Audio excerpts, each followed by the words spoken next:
Jamais sans la grâce, une dévotion matinale proposée par l'Église évangélique de la grâce en collaboration avec l'Institut théologique de Cotonou.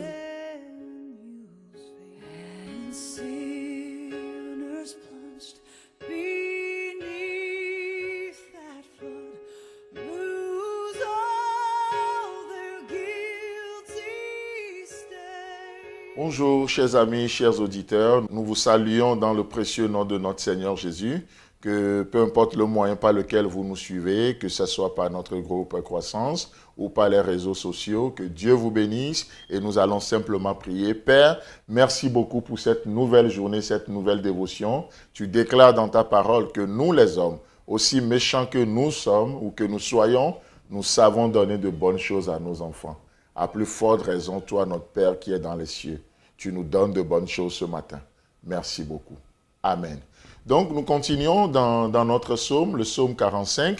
Nous allons lire le verset 1 qu'on a considéré hier et nous allons passer directement au verset 2, où il est écrit « Au chef des chantres, sur les lys, des fils de Corée, cantiques, chants d'amour, des paroles pleines de charme bouillonnent dans mon cœur. Je dis, mon œuvre est pour le roi, que ma langue soit comme la plume d'un habile écrivain. » Amen. Un verset ou un passage très extraordinaire. Hier, on a vu l'histoire des fils de Corée. Malgré leur passé sombre, ils n'ont pas du tout gardé des dents contre Dieu. Et donc, par ça, nous arrivons à cette conclusion que dans la vie chrétienne, en tout cas, du moins dans la vie chrétienne, dans la vie avec Dieu, il n'y a pas de fatalité. Peu importe votre passé, peu importe votre histoire, vous pouvez chanter ce matin un cantique nouveau. Vous pouvez chanter un chant d'amour ce matin. Et les fils de Corée vont continuer en disant « Des paroles pleines de charme bouillonnent dans mon cœur. » Tu t'es levé ce matin, qu'est-ce qui bouillonne dans ton cœur? Qu'est-ce qui bouillonne dans nos cœurs ce matin? Malheureusement, beaucoup de choses peuvent bouillonner dans nos cœurs. Mais les fils de Corée ont fait un choix. Peu importe leur passé, peu importe ce que les parents avaient vécu avec Dieu. Ils ont dit non, il n'y a pas de fatalité.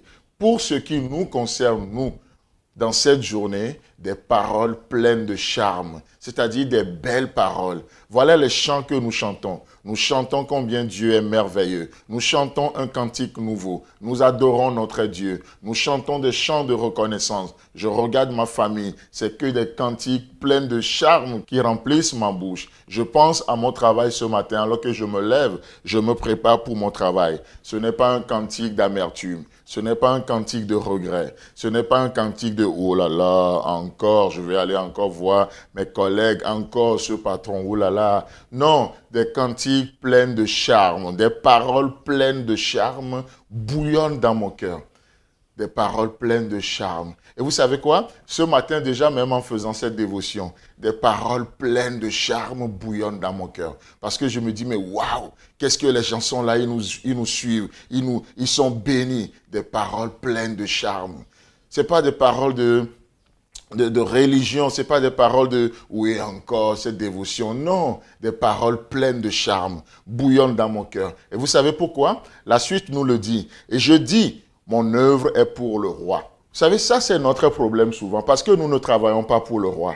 Notre travail, on pense que c'est pour un homme. Et du coup, les paroles pleines de charme ne peuvent pas bouillonner. Notre travail, on pense que c'est pour un patron, c'est pour un boss. On pense que notre travail, c'est pour les humains.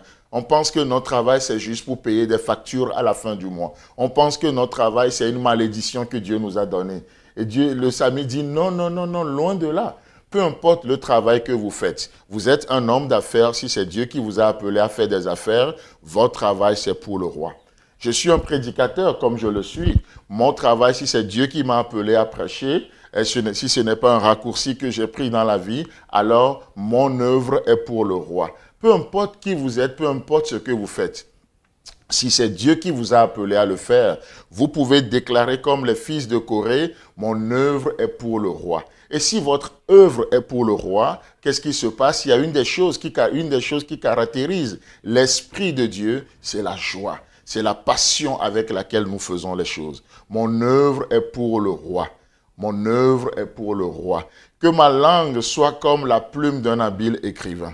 Vous savez quoi? nous écrivons une histoire avec la passion que nous communiquons. Nous transmettons cette joie-là. C'est contagieux cette joie quelque part, si vous me permettez le mot. C'est la joie que Dieu nous donne. Non, on ne peut pas passer inaperçu. On touche les gens, on impacte les vies dans notre boulot, dans notre famille. La joie est là, nos enfants sont heureux. Ça, c'est une des choses qui caractérise Dieu. Mes amis, si ta famille, si ton travail, si ton job est pour Dieu, alors que des paroles pleines de charme bouillonnent dans ton cœur ce matin. Que Dieu te bénisse et à demain. C'est tout le temps que nous avons. Si vous avez aimé cette dévotion, parlez-en à vos amis. Parlez-leur du message de la grâce et de ce qu'il fait dans vos vies. Pour un sujet de prière, une question ou plus d'informations, contactez-nous. Téléphone 64 88 35 87 ou 96 42 69 05 ou par WhatsApp au 94 75 80 20.